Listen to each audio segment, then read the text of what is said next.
What's up, guys? Back with chapter 3. Hopefully there will be no interruptions. Never know. But this is titled Not the House Party Quite Expected. Not wanting to introduce me to her parents, while in reality, I was a murderer on the run from the authorities.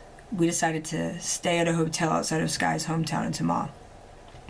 In despair and desperation to reach out to my brothers, I decided to check on Trenton. I wasn't even sure if he knew what was going on, or if Johnny gave him a life-changing phone call as well. He seemed to be doing well, yet he and Tiffany were expecting a child within the coming days. Once I brought up Johnny's unnerving message, Trenton filled with panic as his voice echoed with terror. He never once got a call, and claimed he hadn't seen or heard from Johnny in over a month. Colton hasn't been around in weeks, and due to his phone being disconnected, he was unreachable. As for Jacoby and Nikki, well, according to Trent, they both have been seeking therapy for post-traumatic stress disorder. And the county is in permanent fear from the gruesome murder scene that we presented. Later that night, Sky directed us to a small tavern where her parents usually hung out when they took a ride on the Harley. I wanted to familiarize myself with her home, so I was in no disagreement on having a little night out. My only hope was that we didn't have another run-in with Dom. Getting locked up in a town I was unfamiliar with scared the shit out of me. A neon sign flashed Callahan's Pub in bold on the front of the building. It was a small place that had tons of bikers mingling in groups just bullshitting. So, how do you propose on drinking in here? I grew up with a bartender, Devin. He's chill, so no worries. I followed Sky up to the bar as the guy she labeled Devin pulled her in for a tight hug across the table. I respectfully held my hand out for a firm shake, mirroring his smile. He seemed like a decent human being after, informing me a little about himself. He played in a local band called Distinguished to Dissolve. He was also 22 years of age and went to school with Sky, and of course, had to throw in how he had a crush on her ever since he could remember. Yes, the entire first impression conversation that blazed nonchalant attributes that I cared less to hear about. "What's the story with you?" He directed towards me. I sat up from the edge of the bar I was leaned against, giving an asinine answer. "Oh, typical guy living a very untypical life," I replied smugly. Sky slapped my chest with the back of her hand. "Sorry, he's being shy. He has a rather intriguing life since I happen to be a part of it and all." She smiled politely. I gave a little laugh in the appreciation of her claiming me. I liked the fact that she took up for me, even if the guy standing across from me was well established with, a confident demeanor to go along with it. David slid us 2 bottles of beer, warning us to behave ourselves before releasing our presents. Sky waved him off, pulling me through the crowd of sweaty bikers who looked like they wanted to kick in my kidneys. Stopping in the center of the bar version of a dance floor, Sky backed into me, swaying to the music. I glanced around the room nervously from my excitement. Chugging my beer to focus on something other than Sky's ass pressed against me had me forcing down liquid until it battered my throat to suffocation. I followed her motion while she grinded into me, slowly leaning her head back into my chest. Excuse me. Lost in the moment, Sky ran her vacant hand down the side of my face enticingly. If I didn't have better self-control, and we were the only ones in here, to give a new meaning to sex on hardwood. A younger gentleman masked behind the shadows, who was seated at a corner table, had his eyes on us for a while. The brim of his flat bill hid his identity well, and noticing Sky's half-empty bottle, I offered to grab us both another while she remained in motion to the music. I meekly squeezed through the crowd, trying my best to not cause confrontation with the unknown around me. Waiting on David to acknowledge my existence, I leaned my back against the bar, watching Sky lose herself in the rhythm. The obscure, stranger from the corner stood from his chair. Making his way over to her position, I should have known he was waiting for an open opportunity to approach my girlfriend, in which I was dumb enough to give it to him. Watching him engage in conversation as he slowly pulled her in by the small of her back had my jaw clenching. Slowly swaying along with her, they seemed all too familiar with one another. David nudged me to break my attention before my temperature had the chance to further rise. "Sorry, I was just watching Sky. I feel you." "No worries, though. The guy's an old friend of hers. His name's Drifton Reeves," he interjected. Well, He has been creeping on her since we stepped onto the dance floor. Hard to believe he doesn't pose a threat. I sucked in my teeth. David just shook his head with a laugh. Can you blame him? Hey, Driftin, be a gentleman and introduce yourself, he hollered. He and Sky both turned in my direction, bearing innocent smiles. I clasped both bottles in my hands, stalking all the way back to where he was standing. Here's your beer, babe. I'm Malice, by the way. And sorry to interrupt for that. My dog just totally took a shit on the floor. I'm gonna have to get that once I'm finished. Oh my god. Anyway. Distractions. Here's your beer, babe. I'm Malice, by the way. My eyes darted. Easy, Tiger. I'm just an old friend. Drifting. Yeah, I've already been informed. I sneered. Malice. I'm sorry, Drift. He's unfamiliar with Wesco. He's a Jersey boy. No disrespect. I understand. Why don't we properly become acquainted while having a nice chit-chat back at my table? You can just call me Drift, by the way, he suggested. I didn't like the idea of sitting with some douchebag who'd been blatantly gawking at my girlfriend for the past 30 minutes, but I respectfully accepted his invitation. Drifton laid his hat on the table, running his fingers through his dirty blonde locks, letting me view his profile beneath the bar lights.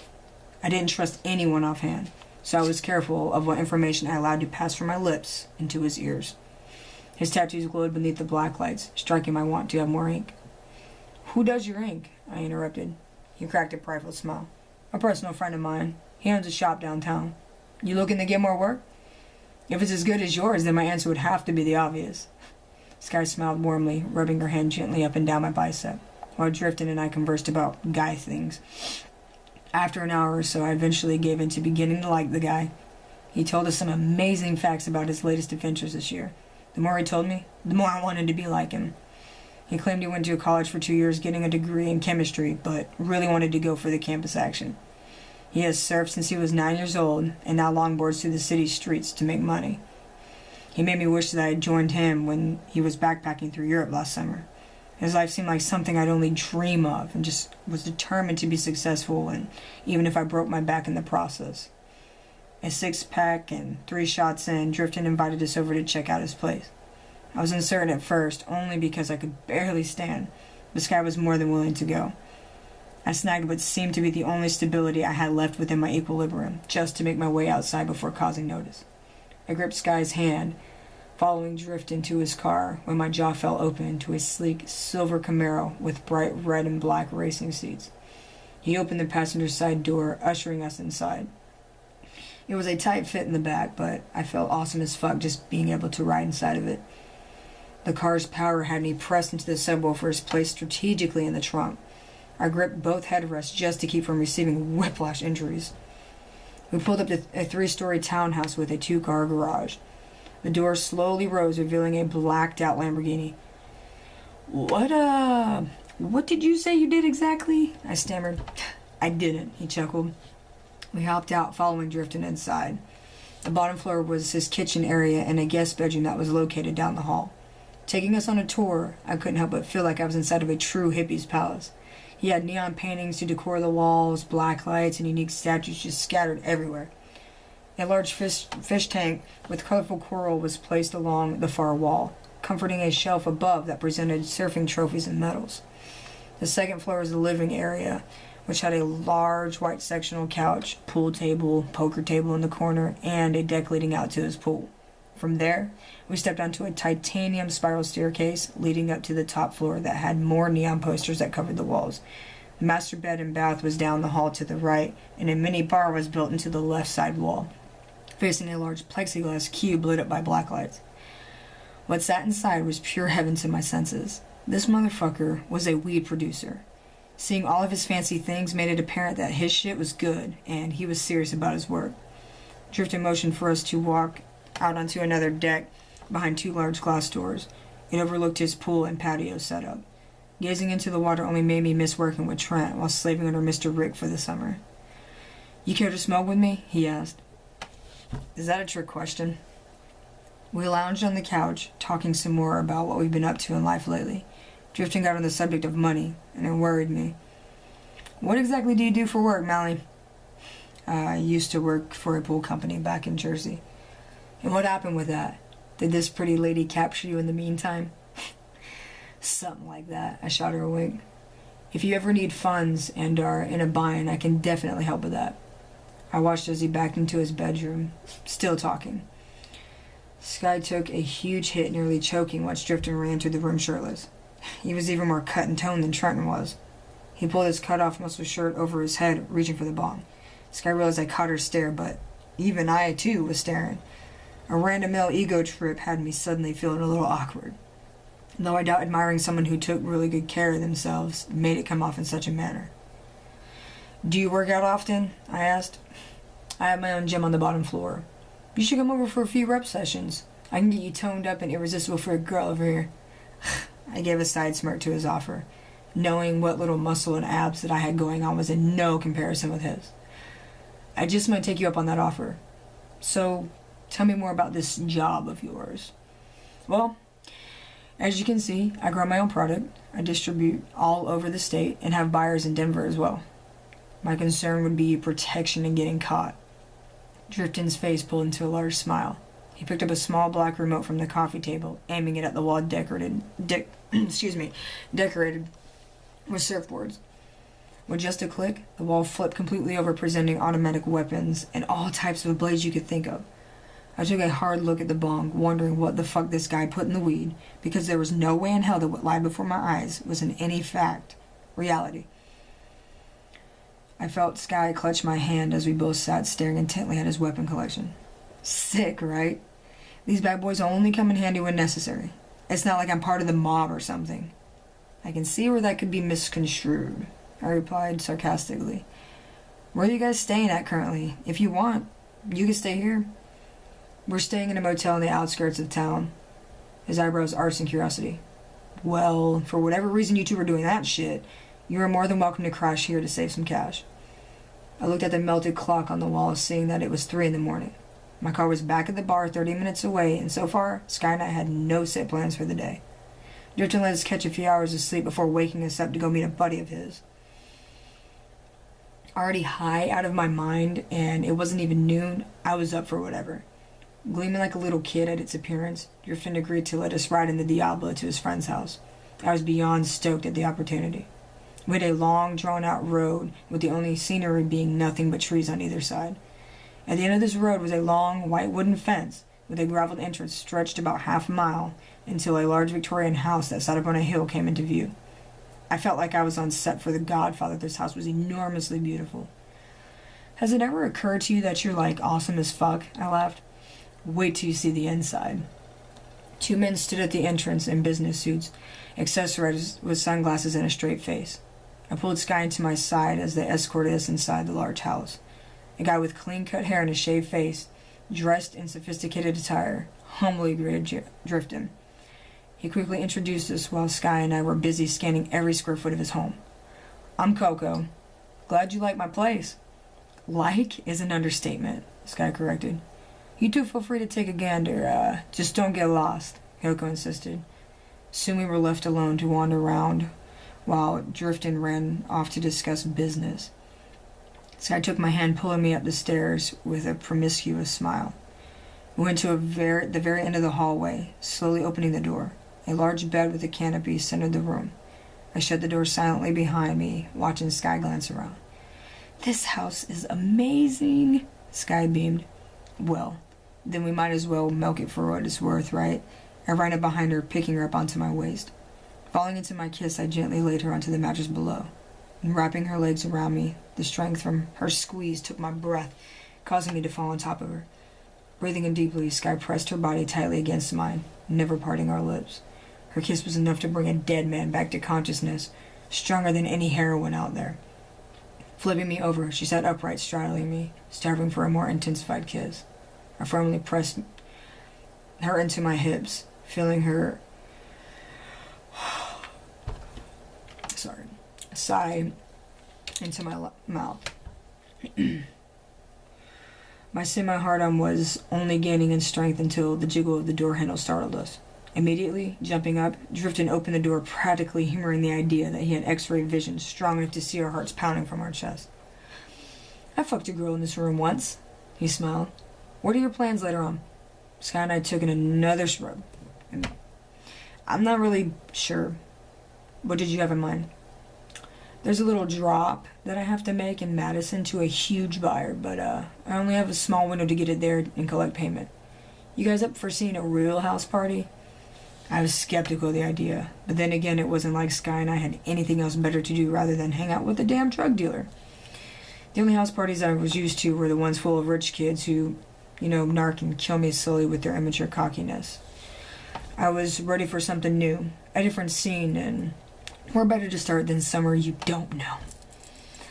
After a short discussion, Sky and I decided to take Drifton up on his offer to crash at his place for a little while. Before leaving for Madison, Drifton took us to pick up my car, giving us time to pack our shit and check out of the motel. Keeping in mind that he had a small window frame to get his work done, I didn't lag on. The duration was a 7-hour trip from where we were currently. Sky was running her nails against the fabric of her black leggings, absent-mindedly bobbing her head to the radio. Unknowingly indulging in her very own precious moment, I couldn't help but to break away and grab her attention. Longing to drown myself in her eyes, I reached over, taking a hold of her sunglasses, placing them in her lap. Why'd you do that? Because I enjoy looking at your face and those beautiful eyes. Her cheeks turned a light pink as she gave a thankful giggle. The sun began setting in the west as we neared our destination. Our travel ended in a location with a house that had a large gate protecting its premises. The security was so enhanced that Drifton had to enter a code just to open the entrance. I slowly exceeded behind him, pulling up in front of a large house. Cars were parked around the hydrodramatic fountain that centered the driveway, and none of them being anything lower than $50,000 in price. Blue and pink neon lights lit up the white house as music vibrated the steps up to the front door. I had no idea we were about to enter, and I'd be lying if I said that I wasn't scared of what lied on the other side. I kept Sky close behind me as the door opened, with the music blasting even louder. I couldn't see anything other than white shirts glowing vibrantly from the black lights. A tall black male led us inside, giving Drifton a strange handshake. The floor was white marble and the air was clouded with marijuana smoke. A bunch of black people were lounged around smoking and drinking while watching the strippers they had for entertainment. I counted at least 6 female dancers just walking through the living room. Their brightly colored lingerie made it more apparent on who was a stripper and who was not. Sky squeezed my hand, making me come back to reality. Although I believe to have gained some leadway for her accidental gawk she laid upon Drifton last night. There's alcohol in the kitchen and plenty of things to partake in. My boy Javan will take care of you too while I go take care of business. Before I could ask who Javan was, I felt a large presence standing over me. I turned to see a pompous male wearing a t-shirt so tight that if he flexed, it would have shredded to pieces. A timid smile pulled at the corners of my mouth, hoping that he wasn't going to harm me for looking so insane.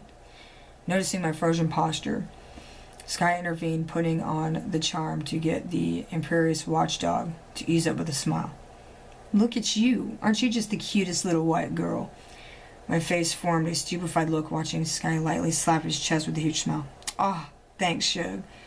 I'm Alice. My voice shook. What's up, partner? Why don't you and your little princess sit with us? I will be more than happy to introduce you to my crew. I followed Sky's lead on this one. It's not that I was prejudiced by any means. It's just back home in Jersey there weren't too many black folks that hung around my neighborhood. Disrespect was the last thing I wanted to show around these guys. Javan set us in the center of his very large friends, making the feeling of being uncomfortable an understatement. On a black marble coffee table sat a mirror with powdered white lines and 2 large piles of weed on either side. A guy sitting to my left bent his head down, snorting a rill as thick as a pencil. My eyes were enlarged with surprise. Being around people who did hardcore drugs as opposed to my occasional weed smoking and molly popping, I felt myself gulp with intimidation. Want a line? Javan asked. I looked at Sky before I answered. She just shrugged and said, why not? I cupped my mouth, resting my arm on my knee in preparation to watch my girlfriend snort a line like a true thug. She was more willing and open-minded than she let on, and it kind of turned me on. I'm going to continue this on the next set.